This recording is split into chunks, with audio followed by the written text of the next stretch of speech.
Writers, okay, artists, designers. So, okay, why are you here? Okay, why are you here? I think yung topic is about sustaining creative pursuits. And honestly, I don't know why. I honestly don't know if I'm the best person to talk about this because aside from getting the Komura grant, these are things that are troubling me at the moment. So, I was telling my wife, bakit ako magto-talk? Hindi ko alam. Ayun nga yung mismo problema eh. Parang how to sustain the creative pursuit. So, there are certain learnings that hopefully will apply, but bear in mind that these are things that I'm going through. So I don't know what your purpose is for coming here. If you're seeking for some sort of inspiration, or if you are a creative looking to branch out into other things. So hopefully you can take something out of this. So yes, I'm Rommel Joson, yeah. And I am an illustrator, also a painter, and once upon a time I was an art director in the advertising industry and a graphic designer. And currently I'm a rookie lecturer at the University of the Philippines, College of Fine Arts. Okay. And wait.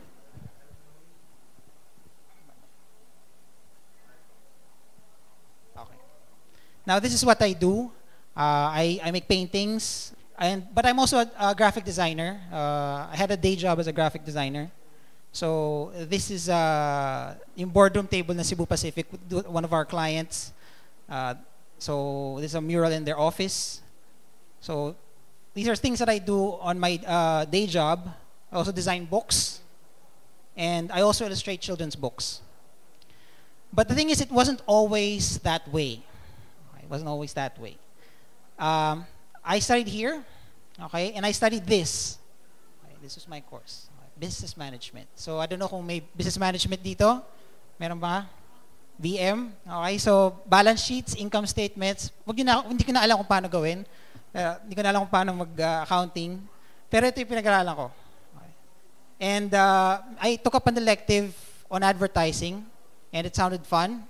So isip ko, I think I'd like to go into advertising. So my first job circa 1999 at age 21 was in Makati at an ad agency. Okay. So, but my job was, actually I was trying to apply as a creative person, pero wala ko alam. So I just mistakenly thought na basta mag-apply ka lang, gusto ko maging creative. Tapos they'll take it to consideration, tas okay na. But sabi sa akin ng HR person, ang opening lang namin is for an account manager. Okay lang ba sa yun? Okay. So yun lang sinabi ko because ang course ko nga was business management.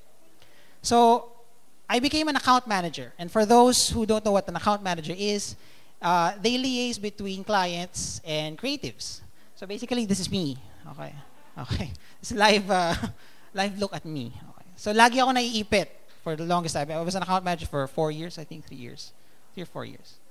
And meetings forever and ever. I was spending, I think, nag-office na ako sa clients ko. So I went there in the mornings, I went home in the evening, so parang doon na ako nag-office. Reports, and I spent 4 years nga in the agency. And in 2001, in the awards show sa Philippines for the ad industry, our company and the team that I belong to won a big deal award for this ad. Okay. Ito, mga-carbon date ako nito. So, may sound ba? Sorry. So at the time, the highest award at the time for the ad industry was 3310. Okay. So panahon ko yan, 3310. So at the time, yung pinakamataas na award for an ad was called the Platinum sa ad industry. So our agency won. Hindi kami to, pang props lang to. So as I was standing there, syempre masaya, di ba? Inuman after. As I was there, isip ko, okay, masaya kayo, nalo kayo, happy. Tapos we were a small agency. Actually, agency na pinagtrabaho ko is actually next door. So, Aspak Advertising. Hindi pa sila doon at that time. And while I was there, sabi ko doon sa office mate ko, okay, masaya, na tayo, pero hindi naman ako nag-isip yun eh. Parang iba yung feeling. Gusto ko yung gumagawa. Ako naramdaman yun, okay, na you want to do it even if it's flawed, even if it's not perfect, even if it didn't win, but the fact that you made it makes it feel good. So, we won, and sabi sa akin ng boss ko, sabi ko, di naman tayo gumawa yan eh. Bakit? Kasama ka naman sa team ah. Ikaw yung nag-prepare ng brief, ikaw yung what, okay, fine. Pero, hindi nang galing sa'yo. I don't know, parang as a creative, I think, there's a pleasure where the idea comes from you, from your experiences. So, yun yung naramdaman ko. So, I wanted to do the creative materials, tapos, I looked at the art directors sa company, and I thought, parang kaya ko rin to. Sige, parang kaya ko nang mag-drawing. Sige, fine. So, sabi ko sa boss ko, sige, gusto ko maging creative. Sabi sa akin, hindi pwede.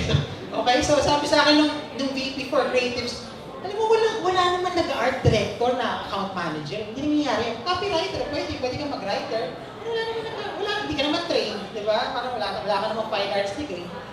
So, ginawa ko, talagang gusto ko maging artist. Nag-cold call pa nga ako sa French Embassy. Sabi ko, meron ba kayong grant? Siyempre, English, no? Kasi, sabi niya sa akin, wala daw. At tawagan ko daw yung Japanese Embassy. Sila daw yung may pera. So, ay, tinawagan ko rin yung Japanese Embassy. So, anyway, wala akong makuhang grant. Kasi isip ko, saan ako mag-aaral? So, isip ko, nangyari, nag-aaral ako ulit. Nauwi na ako sa UP. Okay? So, dito ako nag-aaral. I was a freshman again at 24. But this time at the UP College of Fine Arts. So, pinag-aralan ko was visual communication. I also took up units in painting, specifically because I wanted to go back into advertising. I thought, sige, I want to be trained. I want to become an art director again. But actually, things, as I was studying, I realized there were other things to learn beyond, advertising, making ads, making whatever. So, na-broaden din yung horizons ko. And I took up painting in conjunction with visual communications. So, I became exposed to a lot of things. So, but after graduation, syempre, you needed a job. Naging art director pa rin ako. So, I became an art director in an agency. And, I did a couple of ads. Tapos laging OT, obviously. Tapos nakakapagod. And then, finally, after 3 years, nakakuha ko ng grant sa isang sa Asia Europe Foundation for making comics. So I used it as my exit strategy. Sabi ko, sige, kunin ko tong grant, and then sabi ko sa boss ko, if I stayed as an art director, I'd probably become a good art director because of the amount of time that we spend in the office. I don't know if you heard of this, the 10,000 hour rule. I put rule in quotes because some people have debunked it. But basically, it says that you need 10,000 hours to become an expert at anything. So sabi ko sa kanya, if I stayed here, I'd probably become a good art director, but I'd probably become a mediocre painter. I probably wouldn't become a very good illustrator simply because I wasn't illustrating, I wasn't painting kasi gumagawa ako ng ads. Pero okay lang naman. So, nag-resign ako. I had this idea to become an illustrator, a freelance, whatever, and a painter. But I quickly learned nga na hindi pala ganun kadali. Okay, it wasn't very easy. Pero along the way, I made a couple of children's books. And I was painting. And, but that was the easy part. The decision to become an artist or a creative was the easy part. But the hard part, okay, is thriving and sustaining your career as a creative, as whatever you do.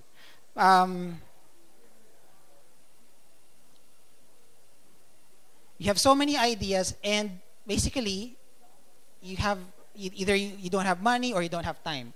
I feel na in order to sustain a career in the creative industry, you probably need 3 things: desire, ability, and resources. Okay? You may have the desire and you may have the resources, but you probably don't have that much of ability, pero pwede na rin. With your resources, you can triumph. You may have the desire and the ability, but not much resource. So you have to make do, you know. So here are the things that I tried to do, and I'm still trying to learn and still doing in order to sustain my life. First, hunt down opportunities. Don't wait for them. Hunt down opportunities. These things are always at the back of my mind. I'm always looking at things that match my skill set. Okay, so I love comics. I love making comics, and so lagi ako naghanap ng, you know, is there a grant for making comics? Is there a residency that I can join? Is there a residency that can pay for what I want to do? So yun. So I like joining contests and competitions. I think I got that from this school because a lot of the students were joining contests and competitions.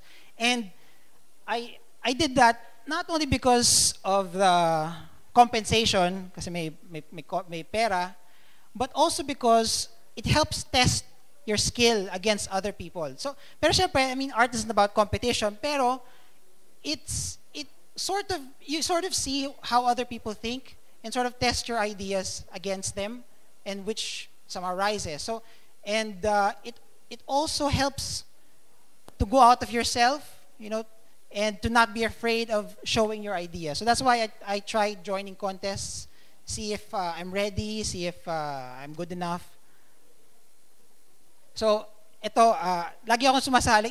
Even nung art director ako, without the help of the company, I joined yung Adobo design competition, the first Adobo design competition. I joined painting competitions, and I joined sikat pa yung Nokia noon because they called it the Nokia You Make It Real competition. I joined it because I wanted to get the phone, and there was a new phone called the 93i, N93i, and also not only because I wanted to have the phone, I wanted to get the opportunity to make an animated music video using whiteboard.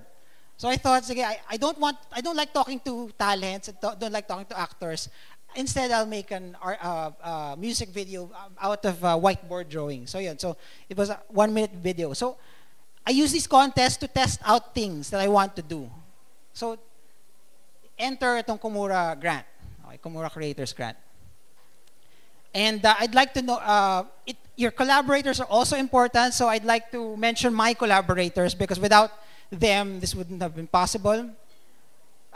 This is Ivan Reverente, my friend, and Abby Joson, my wife. Okay, she's here.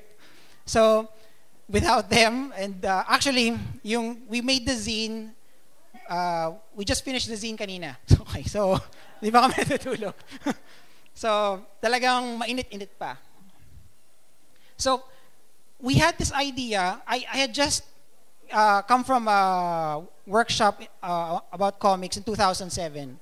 I attended a workshop sponsored by the Asia Year Foundation. It was a workshop on comics, and I was fired up to make comics in new formats and tell stories in new formats. So sabi ko sa kanila, let's make a comic book na may packaging, tapos what if parang nasa kahon siya ng Yossi. And 2007 pa, we kept pushing the idea. Life just happened. Okay, because you had to earn money, you had to do other things. So we couldn't do it. But then the Kumura Creators Grant popped up on my Instagram feed. Okay, so isip ko, I always came back to the idea, well, ano kaya gawin natin to? So the comic book or the comic anthology is entitled Takatak Comics. Takatak, for those of you who don't know, is the sound that ambulant vendors make when they're selling their wares. They have the wooden tray with the thing that's the wooden slat that slides open and close and makes the distinctive takatak sound. And the design of the box was inspired by vintage cigarette packaging. Okay. And I don't know, siguro hindi mag-Yossi ba ako? Hindi ako nag-Yossi. So I don't know if you know the brand, The More and Hope. Okay, so we thought baka pwedeng may double meaning din na it may somehow point to the theme inside the box. You know, it may point to something other than brand names of cigarettes. So this is the final zine, final box. Na mainit-init pa nga. Okay, each package is composed of 5 mini comics, okay? And each comic book folds out. May pages siya. It's just one sheet, but the story is told through the different pages, but it folds out into a poster inside. So nako-continue yung stories inside. Okay. So that's a zine. It's there. If you want to take a look at it. Ito pala. Ito pala.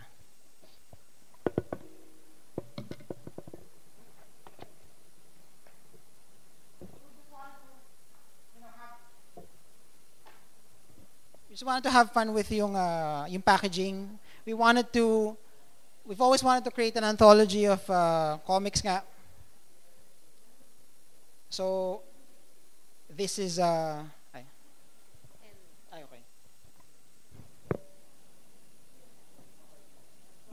The story, for example, this piece titled Orbit, the image actually wraps around, so it's connected, and even there are little windows that reflect or that peek into the thing inside.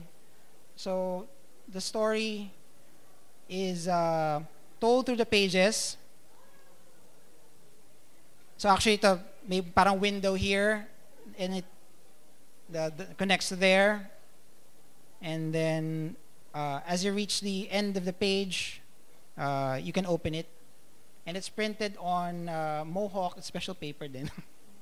It's a textured paper. So again, all of the comics are in this format. And even there are little windows that reflect or that peek into the thing inside. So the story is told through the pages. So actually, may parang window here, and it connects to there. And then as you reach the end of the page, you can open it. And it's printed on Mohawk, special paper din. It's a textured paper. So again, all of the comics are in this format, single sheet, 8-panel format. Okay. Now, like I mentioned before, hunt down opportunities. I think, look for. I think you should know who you are, know your interests, where your interests lie, and okay, the best thing to look for is yung mga low-hanging fruits. Okay, what are things that you can join, workshops that you can join, residency that you can apply for, grants that you can apply for, that may jumpstart your desire to make things. Okay? And I think for me, even when I was an account manager making reports, okay, I still wanted to make things. I don't know about you. I don't know where your inclinations lie. But if you want to make things, you really have to exert the effort to just do it, and find ways to fuel that desire. Okay. Second point, which I didn't realize until later on, is the importance of structure and routine. Right. I didn't realize na. I thought na nag-decide ako, I'll be an artist, fine, I'll paint, yun na yun. Hindi pala. So, parang I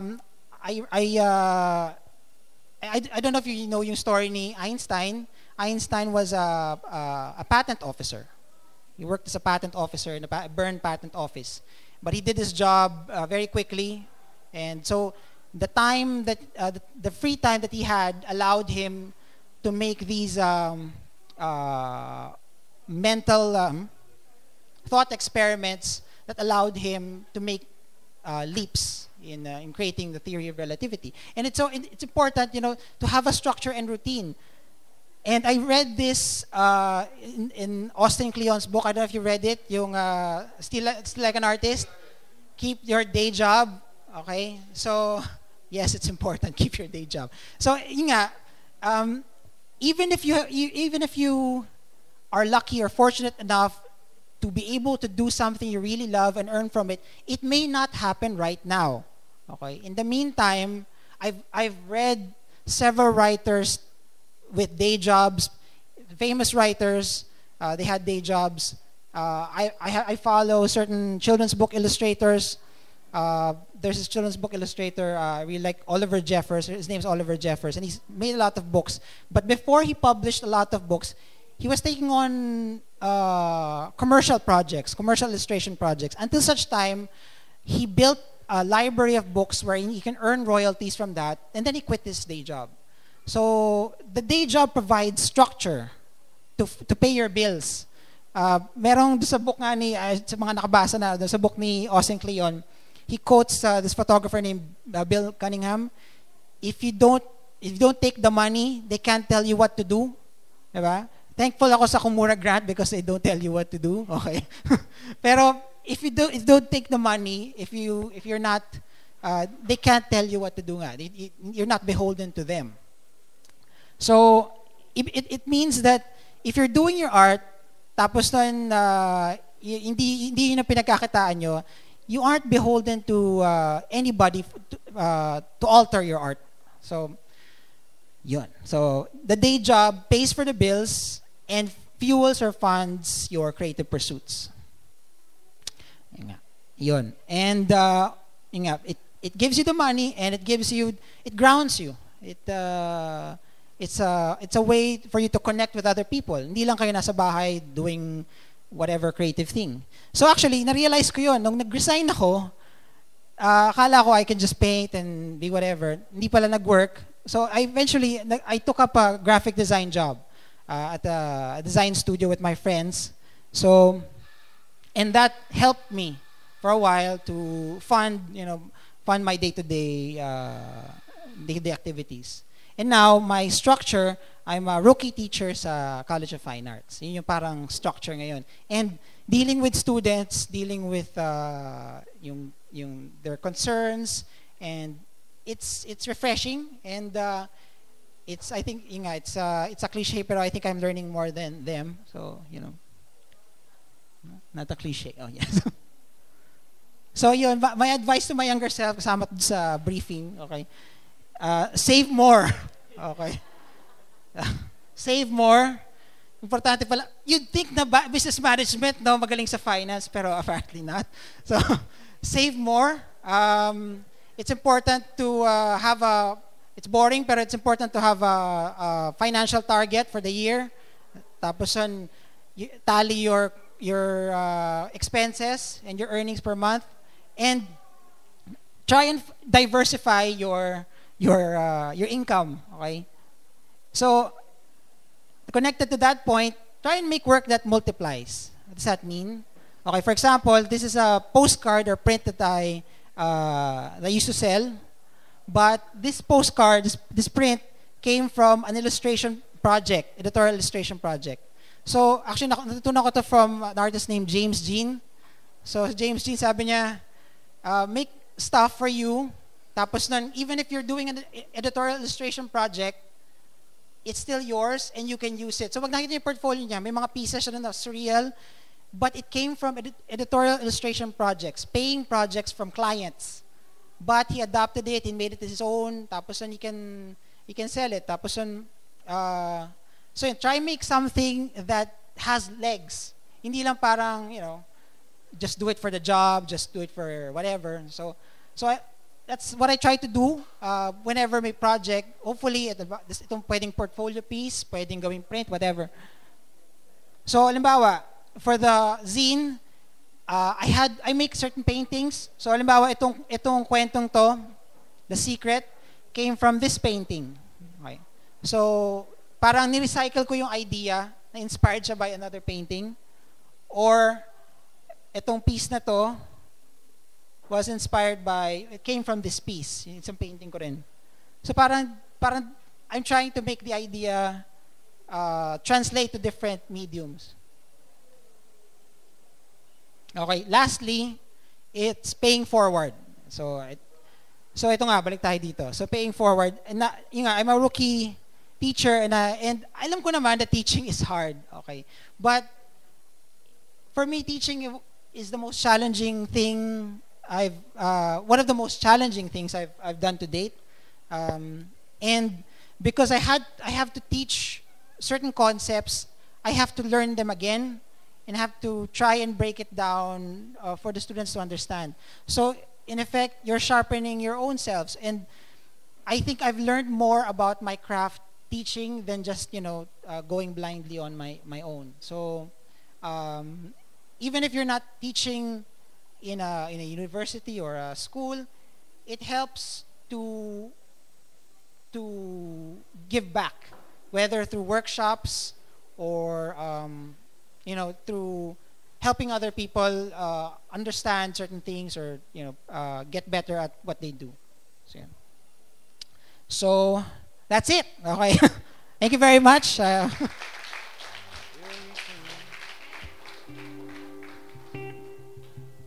Any questions? Yes, sir. What's your name, sir? James. Sir Rommel, sorry, Sir Rommel, you mentioned you were part of advertising, right? Yeah, before. What course did you take? Does advertising agencies take usually? Oh, I went back to school, so yung course ko was visual communication. So yung degree ko was Bachelor of Fine Arts in Visual Communication. So usually ganun. Meron, for example, sa UST may advertising. Tapos sa UP, Visual Communication, sa Binild, multimedia. I don't know kung multimedia, pero I don't think nag-advertising yung iba doon, mas animation. Pero yun, creative courses. Do advertising agencies accept humanities students? Yes, for writers.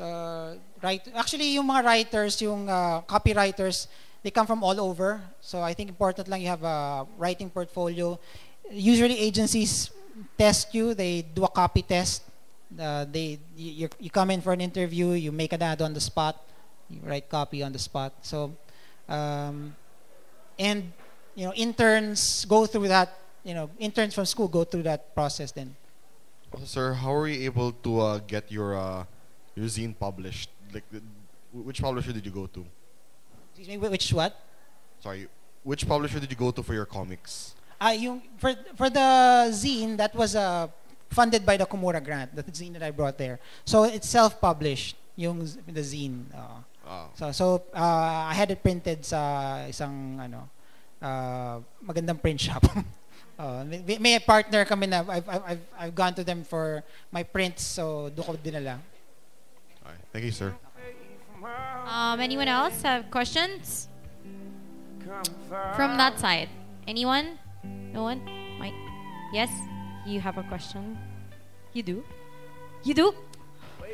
I teach, by the way. It's one of my side jobs. This guy's my student, so I use him. I'm just kidding. Hello po. Hello. There will always be patrons of art. And what advice would you give for someone who wants, he starts independently and he has to look for sponsors. So what advice would you give for someone who just wants his work out there, he wants it to be out there? First, what is your specific objective? So, halimbawa, is it just getting your work out there? If it's just getting your work out there, then it's just social media. Diba? It's just what do you want? Do you want to earn from it? Yeah, yun, diba? Parang, so, yun nga, be as specific as possible. So, do you want to earn from it? And in what way do you want to earn from it? Kasi if you want to earn from it, just print out your artworks. Diba? Print out your artworks on special paper. There's a printing process called Giclée. It's archival printing, and you can sell it. So that's earning. Or do you want to earn regularly from your job as a job? Halimbawa, do you want to become an editorial illustrator that with clients abroad? So yun, there are so many, because it's a simple question, but there's so many avenues that you can go to. So for example, I attended this workshop sa uh, this was a writers illustrators workshop, and my specific objective, I want to become an international illustrator. So I want to become an international illustrator. Specifically, I want to do book covers abroad. So what do I want to do? Yung payo ng editor, una, get a website, tas nakakategorize. And sabi niya sa akin, I think very useful advice, do fan art. For example, you want to do book covers. Illustrate covers of famous books but done in your style. So, halimbawa, simple example, Harry Potter. You've seen so many different Harry Potter covers made by different illustrators na mukhang graphic design, mukhang hindi siya official covers, just just fan art. And what happens is when you have an art director looking at your portfolio, you have a common ground because I've read the book, I know what it's about, and so I'm now looking at your style and I'm thinking, oh yeah, it fits. The person is presenting a different point of view to a story that I know. So, for example, I have an organization called Ilustrador ng Kabataan. We have members who do fan art of Marvel or DC, and now they're making covers for Marvel Comics and earning page rates. That's one way to go. Diba? That's one as a freelance illustrator. So, ang dami. So, do you want a regular paying job as an employee? Diba? Do you want to be illustrating for a media site? Do you want to become a cartoonist? Or do you want to become a painter? So, ang dami, diba? Pero ang pinaka-basic, I think, make a portfolio. Make a portfolio of your works. Sir, is it okay if Sir Neil adds to the discussion? See, this is what's great about Kumora. So casual, all learning and sharing here. So the question was about applying as an illustrator for companies. That's what I understand, right? Tama ba?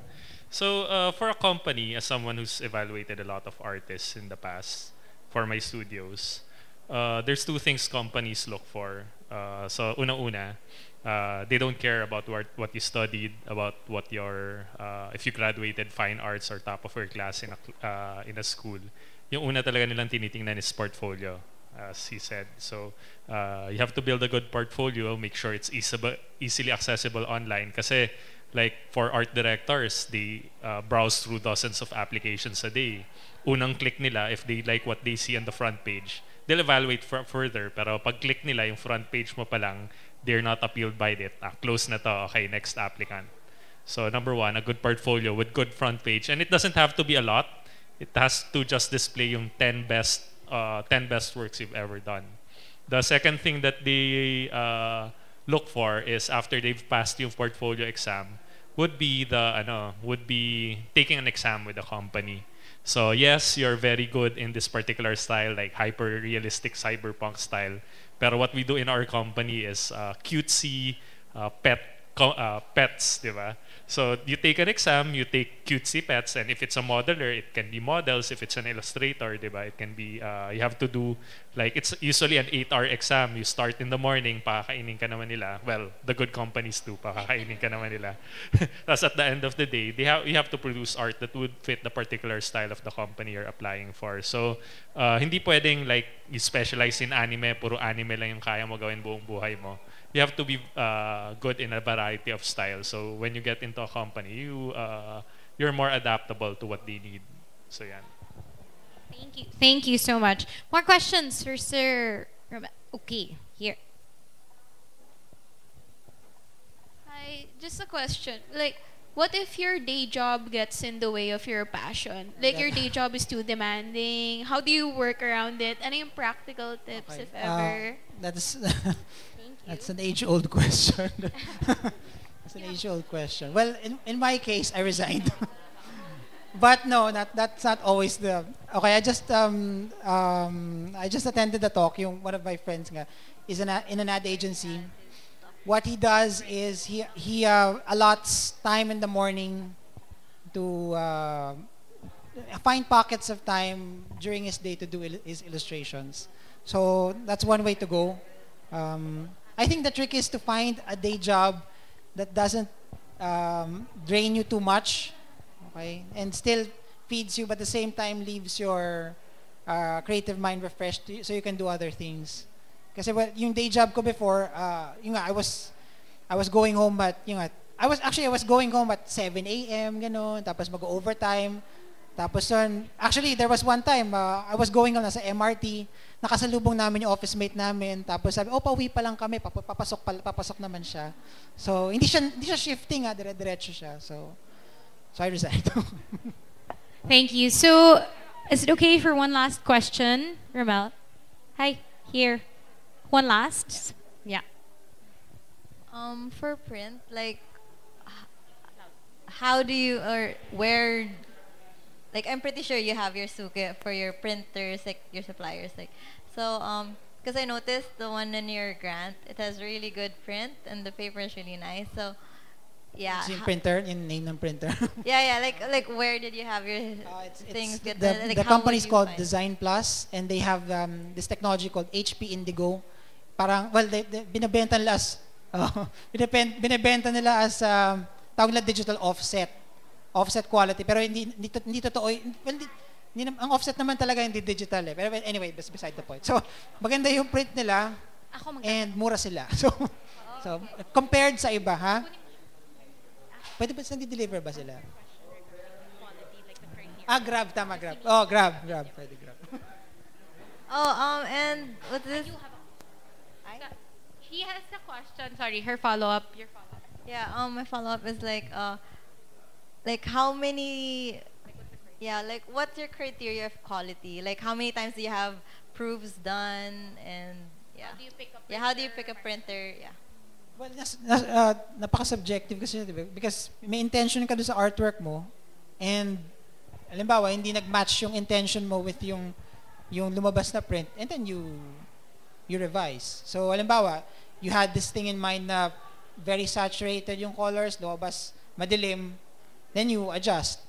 So, may mga technical things yan na it depends yan. Okay. Hi, question, what if the craft that you've recently found, because professionally I do photo, I do video,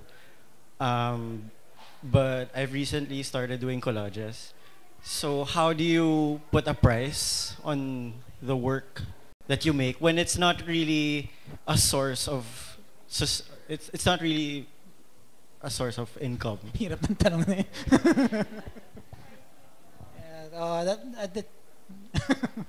That's the most difficult question of all. How to price your work. Every time somebody asks, how much is your, may project, we always ask around, mag-message kami sa aming connection, magkano mo charge? So actually, okay, pinaka-basic, this is not specifically to your concern na yung collage.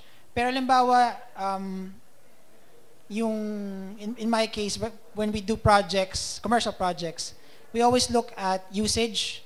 For example, you're doing an illustration. Where will the poster be used? Will it be printed internationally or locally? Or halimbawa, you did an illustration. Will this illustration be used just for the poster?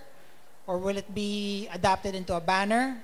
Or will it be adapted into a TV commercial? So as the materials that it will be adapted into increase, the price increases. And as the coverage of the illustration widens from, for example, the Philippines and abroad, the price increases. Pero for artwork, specific artworks, it's so very, very difficult, especially for collages. In the Philippines, this is just the Philippines, supposedly works on paper are cheaper than works on canvas. Ganun talaga sa Pilipinas. So hindi ganun sa ibang bansa. So ako yung works ko on canvas, what I was advised to do was to have a certain per square inch price. Okay, so it doesn't vary. So I just compute based on square inch. So it doesn't matter, halimbawa, this painting is so dear to my heart. Or I think I'll price it a bit higher because it confuses collectors. This is a business side. This is a business side. I'm not talking about whatever. Just the thing. It's just the way the industry is built. Okay, so it confuses collectors when your price varies. So yun. So basically, make it more objective in a sense. Right? Yes, in a sense. So you have to take into account, of course, your method. So if you, for example, if it's so complex, then you may have to price it accordingly. But be consistent with your pricing among your different artworks, because if you want to make a career out of it, if you want to have people, buy it, it's weird to suddenly have one piece this price and the other piece this price only because you love this piece so much, and it was about your girlfriend, and I don't want to part with it. So these things, it's all very confusing, and I'm still learning about it. So I keep asking gallery people, and it's difficult. Thank you. So any last words? Okay, yeah, you can approach him, but yeah, if anything to wrap up or last words for the audience. No, from you, Rommel. Yes. No, I hope I shared something of value. I think my last message is it's so difficult. It's so difficult to be an artist. Maybe not as difficult as there are other professions that are more difficult, but the first step is just deciding, and if you want to live off it and want to have a career doing the thing that you love, you really have to be methodical about it, I think, and take steps. It's like any other job, I suppose, and if you want to live off it, you have to, prepare for these things and learn about the whole thing.